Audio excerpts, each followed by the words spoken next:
하나님 말씀은 시편 119편 17절로 24절까지의 말씀입니다. 찬송가는 95장 나의 기쁨 나의 소망 되시며입니다.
사도신경으로 신앙 고백하심으로 새벽기도회 시작하겠습니다. 전능하사 천지를 만드신 하나님 아버지를 내가 믿사오며 그 외아들 우리 주 예수 그리스도를 믿사오니 이는 성령으로 잉태하사 동정녀 마리아에게 나시고 본디오 빌라도에게 고난을 받으사 십자가에 못 박혀 죽으시고 장사한 지 사흘 만에 죽은 자 가운데서 다시 살아나시며 하늘에 오르사 전능하신 하나님 우편에 앉아 계시다가 저리로서 산자와 죽은 자를 심판하러 오시리라. 성령을 믿사오며 거룩한 공회와 성도가 서로 교통하는 것과 죄를 사하여 주시는 것과 몸이 다시 사는 것과 영원히 사는 것을 믿사옵나이다. 아멘. 나의 기쁨 나의 소망 되시며 나의 생명이 되신 주 밤낮 불러서 찬송을 드려도 늘 하신 마음 뿐일세. 나의 사모하는 선한 목자는 어느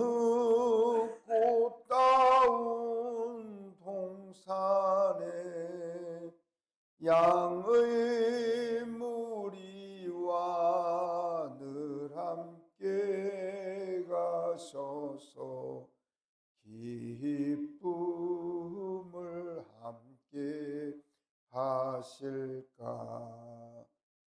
길도 없이 거친 넓은 들에서 갈 길 못 찾아 애쓰며 이리 저리로 헤매는 내 모양 저 원수 조롱하도다. 주의 자비롭고 화평한 얼굴 모든 천사도 반기며 주의 놀라운 진리의 말씀에 전지가 와닿하도다. 나의 진정 사모하는 예수님 음성조차도 반갑고 나의 생명과 나의 참 소망은 오직 주 예수 뿐일세.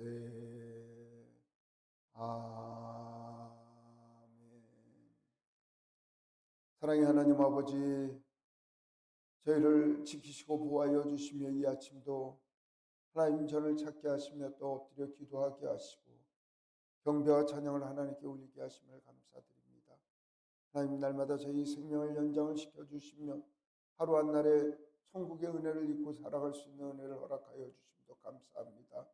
하나님, 저희의 삶이 늘 주님과 동행하는 삶이 되게 하시고 저희 먹고 살고 살아가는 목적보다 하나님을 경외하고 경배하는 것이 저희 삶의 목적이 될 수 있도록 저희를 이끌어 주시고 인도하여 주시옵소서. 하나님, 주님을 사랑하는 주의 백성들 한 마음으로 아버지를 경외하고 찬양하오니 이곳에 강림하여 주셔서 저희의 기쁨과 소망이 되어 주시길 간절히 소망하고 원합니다.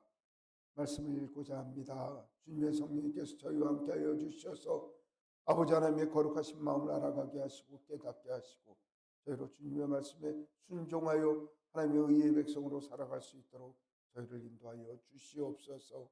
예수 그리스도 이름으로 기도드리옵나이다. 아멘. 시편 말씀 읽고 있습니다. 119편 17절로 24절의 말씀을 읽겠습니다. 주의 종을 후대하여 살게 하소서. 그리하시면 주의 말씀을 지키리이다. 내 눈을 열어 주의 율법에서 놀라운 것을 보게 하소서. 나는 땅에서 나그네가 되어 싸우니 주의 계명들을 내게 숨기지 마소서. 주의 규례들을 항상 사모함으로 내 마음이 상하나이다. 교만하여 저주받으며 주의 계명에서 떠나는 자들을 주께서 꾸짖으시나이다. 내가 주의 교훈들을 지켜 싸우니 비방과 멸시를 내게서 떠나게 하소서. 고관들도 앉아서 나를 비방하여 싸우나 주의 종은 주의 율례들로 작은 소리로 읊조려나이다. 주의 증거들은 나의 증거이며 나의 충고자니이다. 아멘. 하나님께 예배하는 여러 성도님들께 하나님께서 은혜와 평강 내려주시길 원합니다. 시편 119편의 말씀을 읽고 있습니다.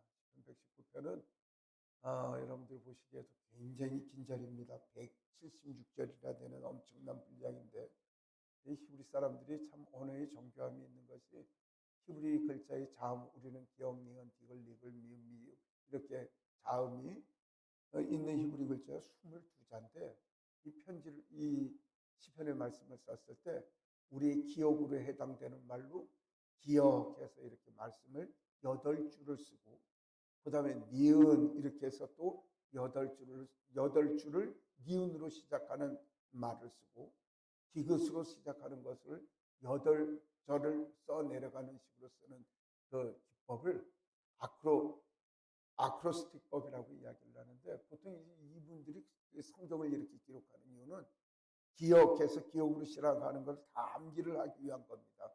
시편 176절이라 되는 이 엄청난 것을 이분들이 주로 암기를 하거나 아니면 본인들이 가르칠 때 용이하도록 했으니 그 얼마나 많은 문자에서 그거를 찾고 그거를 정교하게 꿰어 맞추려고 하면 정말 큰 노력과 고민이 있었을 것입니다. 그 정도로 시편 176편은 이분들이 고민하고 지켜야 할 내용이 너무나 중요하다는 것입니다.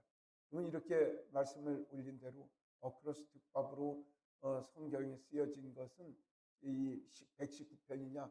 그렇지는 않습니다. 여러 군데가 있는데 그 내용들을 다 살펴보면 그들이 암기해야 되고 지켜내야 할 일들을 이 방법을 통해서 기록을 하고 있습니다.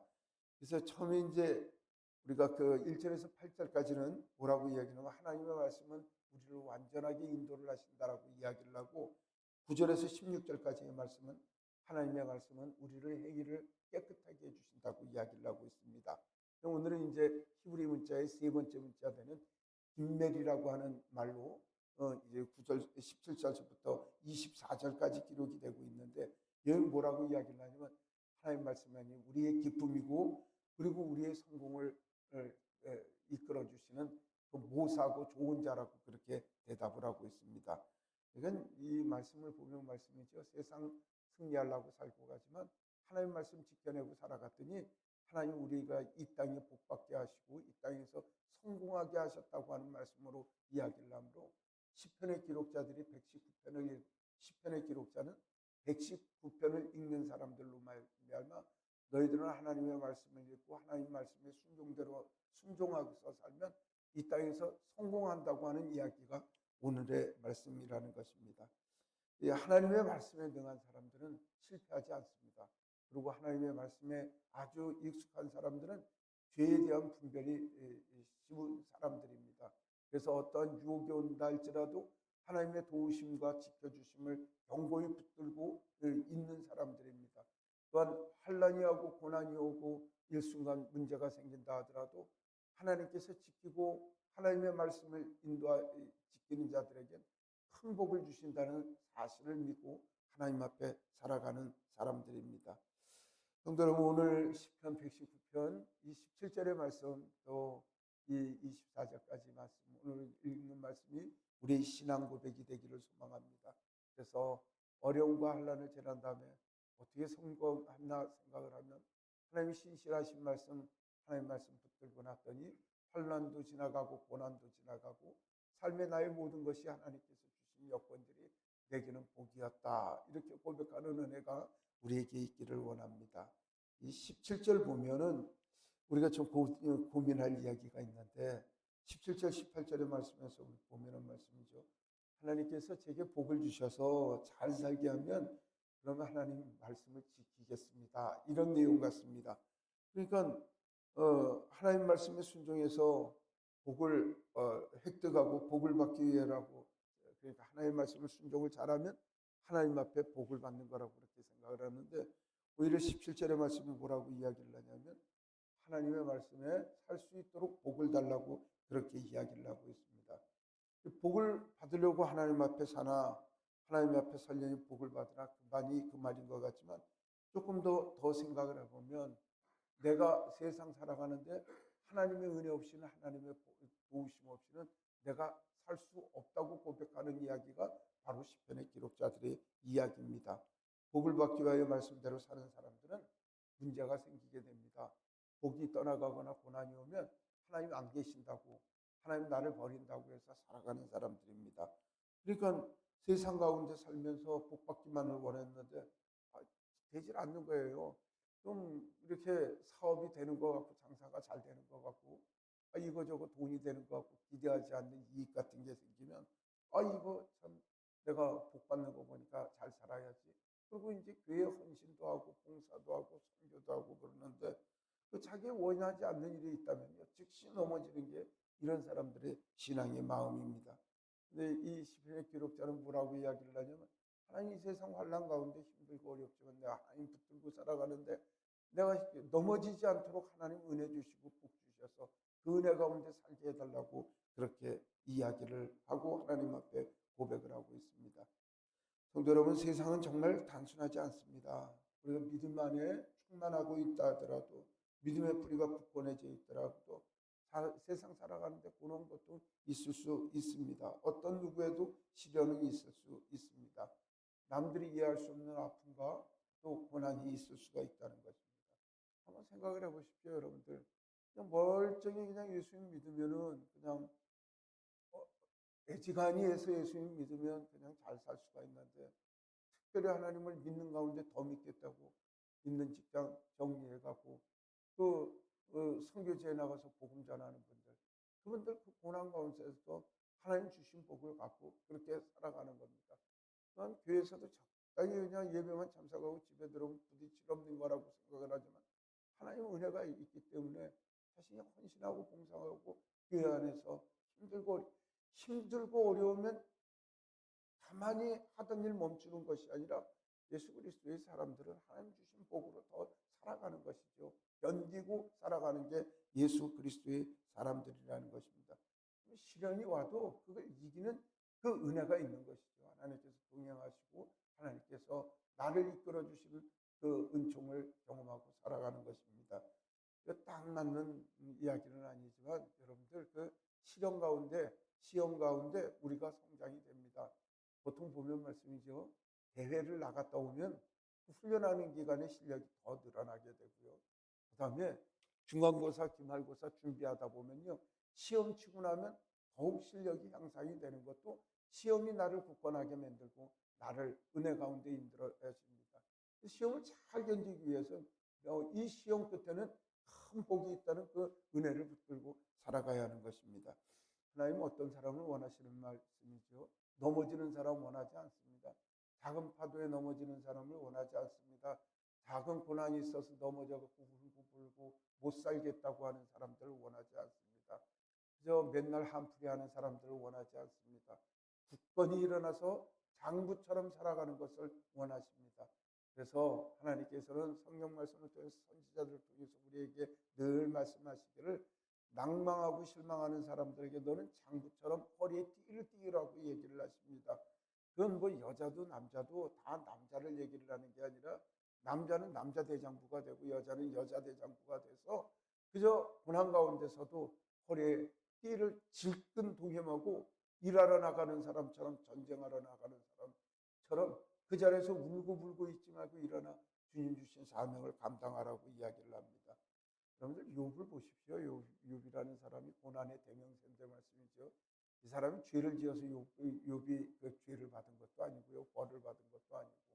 아니 어떤 날 말씀이죠. 사단이 하나님 앞에 나타났을 때 하나님께서 욥을 사단한테 자랑을 하세요. 야, 너 이제 동방에 욥을 봤냐? 그 욥 같은 사람이 있냐 얘기를 하니까 사단이 하나님 앞에 참소하죠. 뭐라고 얘기를 하냐면 아니 욥이 공연히 하나님을 사랑하겠습니까? 그거 하나님 앞에 복 받으니까 하나님을 사랑하지 않겠습니까? 하나님께서 야 그럼 너 시험 해보라고 내주게 되거든요. 욥이 어지간하게 하나님 믿었으면요 그런 복을 받지 못하거든요. 그런 고난 안 당하거든요. 전심으로 하나님을 사랑했기에 그 고난 가운데 있죠. 친구들이 와서 얘기를 합니다. 네가 죄 지었으니까 벌 받는다고. 그리고 심지어는 뭐 온몸에 병이 생겨서 잿더미에 앉아서 기아장으로 상처를 긁을 만큼 그 가운데 있지만 절대로 넘어지지 않습니다. 끝까지 있습니다. 나중에는 뭐라고까지 얘기를 하냐면 내가 죄가 있다면 하나님께로도 가갖고 내가 재판을 붙었으면 좋겠다고까지 그렇게 얘기를 합니다. 하나님께서는 나중엔 그것이 죄라고 이야기를 하시지만 욥기 42장까지 있는 가운데 38장까지 있어도요. 계속 그 이야기를 합니다. 친구들하고 이야기를 하고 친구들하고.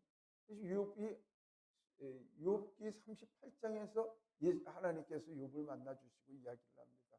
하나님 우주의 질서 이야기를 하시지만 그 가운데서도 욥이 왜 고난을 받을지를 모릅니다. 그리고 하나님께서 원하시는 욥에게 말씀은 네가 장부처럼 허리에 띠를 동이고 주 앞에 살아가라고 그런 말씀을 하십니다. 결국 욥이 하나님의 은혜를 입어서 모든 것을 회복을 하고 우리가 잘 아는 대로 재물이나 모든 것에 갑절이나 받는 큰 은혜를 받고 회복되는 은혜를 살아가는 것을 우리로 잘 경험합니다. 욥에게 하시는 하나님의 말씀은 허리띠를 동이고 믿음의 장부로 서 있으라는 것입니다. 사랑하는 성도 여러분, 이거 아무나 고난 가운데 허리에 띠를 동이고 주님 앞에 살아가지 못합니다. 조금 재난의 문제가 있으면 교회를 떠납니다.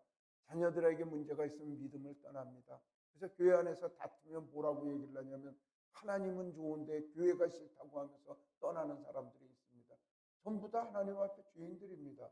우리가 하나님 앞에 살아갈 때 늘 기도할 것은 내가 고난 가운데서도 복음을 지키기 위하여 하나님 복을 주시옵소서. 제가 주의 도를 지키고 살아갈 수 있도록 저를 인도하여 주시라고 그렇게 기도해야 할 것입니다.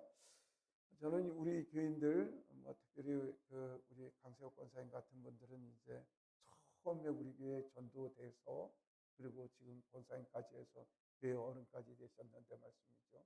이런 분들을 보면 너무나 귀하게 생각이 들어요. 물론 여러분들의 신앙 여정을 다 지켜보면 여러분들 스스로도 생각이 되지만 처음엔 하나님이 누구신지도 모르고 교회 예배로 시작이 된 것이 아니라 저랑 아는 친분으로 시작을 해서 교회를 출입하시기 시작을 하셔서 세례를 받으시고 그다음에 집사님이 되시고 권사님이 되시고 그리고 늘 말씀 나눌 기회는 없지만 어느 때 말씀을 나누는 말씀이죠. 신앙의 전도가 신앙의 연륜이 날마다 깊숙해져서요. 하나님 앞에 살아가는 그런 모습이 되었을 때 정말 감사하고 은혜가 있습니다. 강세혁 권사님 이번 토요일 날 이제 교회 약국에서 하나님께 예배를 드리는데 또 얼마나 철저하냐면 말씀이죠. 하나님 앞에 신방 예배를 드린다고 해서 계속 2월에서 3월 사이가 되면 1년에 한 번씩 하나님 앞에 그렇게 신방 요구를 원하시는 거죠.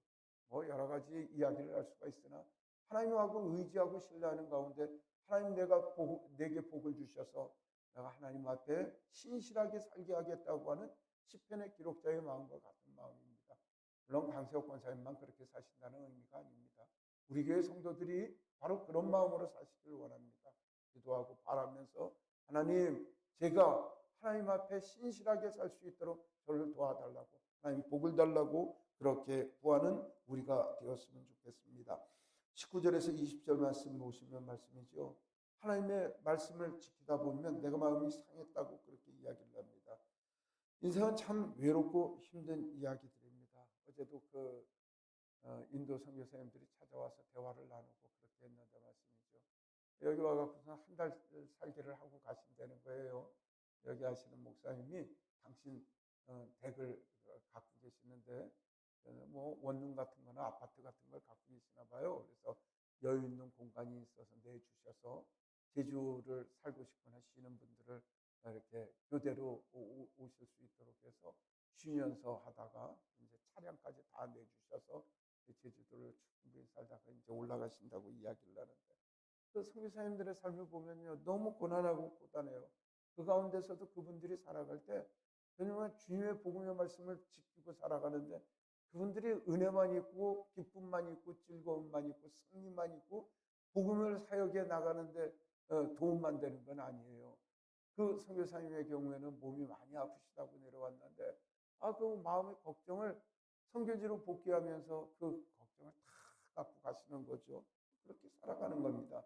사실 사역자들만 그렇게 살아가는 게 아니라 이 땅에 살아가는 하나님을 섬긴다고 하는 사람들도 다 고난 가운데 살 수가 있습니다. 근데 그게 망한 것이 아니라는 것입니다. 바울 사도께서요 고백을 하세요. 이런 고백을 하세요. 고린도후서 11장의 내용이 말씀인데 여러분들에게 수도 없이 드린 말씀이라 잘 기억을 하실 것입니다. 그러니까 고린도후서를 기록을 하시고 바울 사도께서 복음을 전하셔서 돌아가실 때까지는 그러니까 한 10년 정도가 남았는데 그럼 바울 사도께서 57세, 58세에 돌아가셨다고 하면 고린도후서를 기록할 때 되면 한 47세, 48세쯤 10년을 더 사셔야 되는데 10년 단위의 고난을 이야기하지 않고 47, 8세에 이 고린도후서 11장 기록하실 때 말씀이죠. 바울 사도가 당신 자랑을 한다고 자랑을 하는 게 말씀이죠. 뭐라고 이야기를 하냐면 40에 하나 감한 매를 5번이나 맞고 근데 이 매가 그냥 매가 아니라 채찍질을 당하는 이야기를 하는데 보통 사람들도 한 번 맞으면요 불구가 될 정도로 한 번 맞으면 회복되는데 몇 년이 걸릴 정도의 한 건데 맞다가 죽는 사람들도 있고요. 그걸 5번이나 맞았다는 거죠. 종교적 처벌을 받았다는 거죠. 그러니까 그 40에 하나를 개함했다는 건 뭐냐면 이 율법의 말씀 가운데 사람이 매를 칠 때 채찍질을 할 수가 있는데 40번을 넘지 말라고 하니까 유대인들은 어차하다가 40번 넘게 칠 때는 죄가 될까 봐 39번을 치는 거죠. 그걸 5번이나 맞았다는 거예요. 태장을 3번 맞았다. 몽둥이 찜질을 3번을 당하셨다고 이야기를 하고 한 번은 돌로 쳐서 죽으셨죠.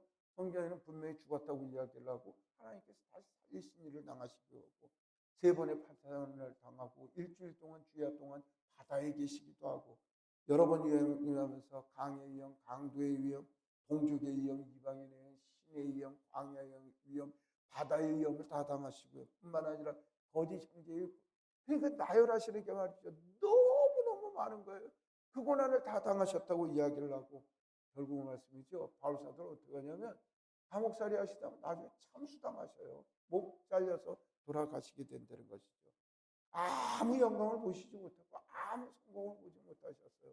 아니 세상에 생각을 해보십시오. 주님의 복음을 전한다고 이야기를 하면 아니 큰 영광을 보고 영광 가운데 살아야 되는데 떵떵거리고 말씀이죠. 뭐 쫓아다닐 때마다 수십만 수만 명이 남기고 말이죠. 좋은 차 타고 좋은 아파트에 살면서 그저 영향력이 있어서 그분만 나오면 텔레비에 나오고 그게 영광의 삶인 줄 알지만 성경에는 그걸 영광이라고 이야기를 하지 않아요. 바울 사도처럼 고난 가운데 그렇게 살아가는 게 하나님의 복음의 말씀을 사역자들이라고 그렇게 이야기를 하고 그분들이 하나님을 사랑하는, 그럼에도 하나님을 사랑하고 살아간다고 이야기를 합니다. 그 성경에는요, 바울 사도만 그렇게 사신 게 아니라 믿음의 사람들이 오직 하나님 말씀에 무장하여 저 본향의 소망을 두고 그렇게 살아가는 거지, 이 땅의 성공을 위해서 살아간 것이 아닙니다. 이분들의 기도하는 것은 하나님 제게 복을 주십시오. 하나님의 믿음을 붙잡, 이분들의 복이라고 이야기를 하는 건 잘 먹고 잘 살게 하는 게 복이 아니라 하나님의 믿음을 지킬 수 있는 그 믿음을 달라고 이야기를 하는 것입니다. 사랑하는 성도 여러분, 이게 있죠. 약속이나 언조가 있지 않으면 이게 있지 않아요. 이 제주 시내에 제 잘 아는 사장님이 계시는데, 건물을 몇 채를 갖고 계시는데, 이분이 말씀이죠. 일본의 그 밀양에서 옛날에 어려울 때는 일본에 가갖고 적법적인 비자 절차를 거치지 않고 거기서 그냥 체류하신 때가 있는데, 그분이 그 체류하면서 돈을 벌어서 여기 와갖고 큰 건물을 사셔갖고 이제 부자가 되신 어른인데, 일본에서 밀양 생활할 때 너무너무 힘들었다는 거예요. 근데 그때마다 참고 견뎠다는 건 뭐냐면, 고향에서 온 편지 붙잡고 부모님 편지, 뭐 그 옛날에는 뭐 전화를 할 수가 있었겠어요. 뭐가 있겠어요. 그 편지를 보고 고향을 그리하며 내가 여기서 열심히 돈을 벌어서 모아갖고 고향으로 가야 되겠다고 하는 그 일념으로 살아갔고, 힘들고 어려울 때마다 부모 편지 붙잡고 그거 읽으면서 고향 생각하고 그렇게 살았다는 거죠. 그리고 내가 가문을 일으켜야 된다고 하는 일념으로 살았다는 것이죠. 우리가 성경 말씀을 읽는 거는 뭐 신학대학원을 가게 하여 입시를 보게 하여 읽는 것도 아니고요.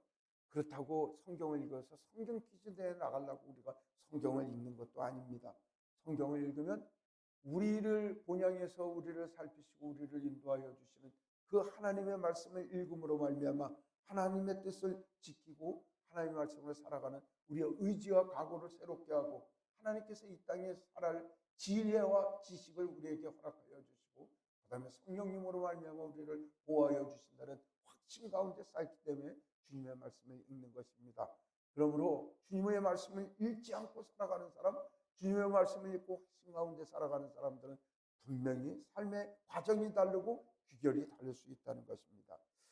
우리 아침 성경 읽기 하는 걸 방법을 바꾸니까 많은 분들이 이제 아멘 아멘 하던 것도 안 쓰고 고맙습니다, 감사합니다 하는 것, 마음의 부담이 있으니까 읽기만 하시겠죠. 읽는 것만이라도 얼마나 은혜예요. 제 아내하고 저는 이제 글들을 쭉 올려놓으시면 이제 운전할 때 어느 분 글이 올라왔다 그러면 이제 제 아내가 옆에 있는 운전하는 저를 위하여 글을 쭉 읽어줍니다. 그리고 아멘 아멘, 그리고 이제 그거에 대한 토론이 시작이 됩니다. 맞아, 나도 그래, 이런 말씀을 하셨구나.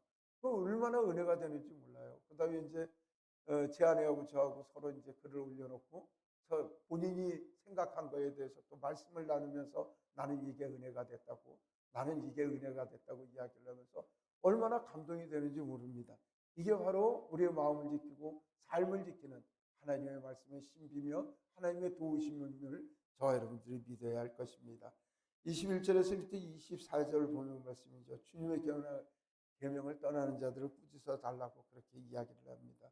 하나님의 말씀을 떠난 사람들이 너무 많아요. 무슨 예수 믿었더니 되는 일이 없다고 하는 사람들도 봤고요. 예수 믿었더니 말씀이죠, 힘들다고 이야기를 하고, 주일날마다 예배당 나오는 게 힘들다고 이야기를 하고 말씀이죠. 예수님이 누군지 모른다는 거죠. 그때마다 목회자로서 또한 영혼을 돌보는 그 하나님의 이 종으로서 늘 죄스러운 마음을 들어요. 저들이 어떻게 하나님을 섬기면서 하나님의 기쁨을 못 느낄까? 어느 때는 나에게 와서 하나님을 믿었더니 정말 좋은 일이 있다고 그렇게 각오했던 사람들이 어째 휘딱 붙어갖고 주님의 복음의 말씀을 떠나고 살고, 또 그게 기쁨으로 생각을 하고요. 좋은 날이 있으면 바깥에 야외 구경 가려고 예배당 안 나오고 말씀이죠. 오직 목표가 가족 모임, 가족 친지를 위하여 살아가는 사람들도 있고, 내 사업을 위해서 살아가는 것. 예수 그리스도로 살아가는 사람은요, 삶의 목표가 하나님입니다. 자나 좋으나 하나님의 은혜대로 살아갈 때 하나님 계획하시고 우리에게 주실 것들이 있다는 사실을 믿고 살아가는 것입니다. 사랑하는 성도 여러분, 주님의 계명에서 떠나지 마십시오. 주님의 말씀은 우리의 생명을 지키는 생명의 말씀이며 우리에게 은혜를 베푸시는 우리의 교훈의 말씀임을 믿고 의지하고 살아가는 저와 여러분들이 되었으면 좋겠습니다. 기도하겠습니다. 사랑의 하나님, 저희를 지키시고 인도하여 주시고 은혜와 자비로 함께하여 주심을 감사합니다. 생명의 말씀이 저희를 인도하여 주시옵소서. 시편의 기록자가 기록하고 당부하고 후세들에게 하나님의 복음의 말씀으로 살아가라고 당부한 그 말씀이 우리의 말씀이 되게 하여 주시옵소서. 주님의 말씀만이 저희의 기쁨과 소망이 되게 하시고 은혜가 되어지도록 저희를 인도하여 주시옵소서. 하나님, 그리 믿고 다짐하는 주의 백성들 엎드려 기도합니다. 홍기표 권사님, 저 시간 하나님 앞에 예배하며 주님의 도우심을 구하고 기도합니다. 하나님, 주님의 말씀이 생명의 말씀이 되어서 기쁨과 소망이 되게 하시고 그 삶에 늘 하나님 경외한 일들이, 하나님 내려주신 복들이 간증이 되고 증거가 되고 증명이 될 수 있도록 하나님 도우시고 인도하여 주시옵소서. 사업과 가정이 번영과 번창 가운데 있도록 도와주시고 날마다 주의 도우심을 덧입을 수 있도록 하나님 지켜주시옵소서. 건강케 하시고 강건케 하시는 주의 은혜를 날마다 부어주시길 간절히 소망하고 합니다. 오늘도 영상 가운데 주님 만나는 주의 백성들이 있습니다. 하나님, 주님의 백성들을 돌보시고 인도하여 주셔서 기도하고 바라고 원하는 일들이 주 안에서 형통할 수 있도록 도와주시고 아버지 하나님이 기도하는 제목들이 주 안에서 이루어져 살아계신 하나님, 은혜의 하나님, 도우시는 하나님을 기도 가운데 만나게 하시고 삶 가운데 만나게 하셔서 굳건한 믿음 지켜냄으로 하나님의 은혜를 늘 간증할 수 있고 세상 열방의 주의 은혜를 자랑할 수 있는 저희 삶이 될 수 있도록 아버지여 복 내려 주시옵소서. 이 모든 말씀 우리 주 예수 그리스도 이름으로 기도드리옵나이다. 아멘. 하늘에 계신 우리 아버지여, 이름이 거룩히 여김을 받으시오며 나라가 임하시오며 뜻이 하늘에서 이루어진 것 같이 땅에서도 이루어지이다. 오늘 우리에게 일용할 양식을 주시옵고 우리가 우리에게 죄 지은 자를 사하여 준 것 같이 우리 죄를 사하여 주시옵고 우리를 시험에 들게 하지 마시옵고 다만 악에서 구하시옵소서. 나라와 원세와 영광이 아버지께 영원히 싸움나이다. 아멘. 고맙습니다. 오늘 말씀 잘 기억하셔서 또 하나님 말씀 잘 지켜낼 수 있도록 주 안에 살아갈 수 있도록 여러분들 기도하시길 원합니다. 세계 선교를 위하여 우리가 늘 기도하는 선교사님들, 세계 열방에 나가서 고생하시는 우리 선교사님들 위하여 기도 부탁드립니다. 한마을성경학교와 동성교회 또한 행복한 교회를 위하여 기도 부탁드립니다. 오늘 금요 기도회 있습니다.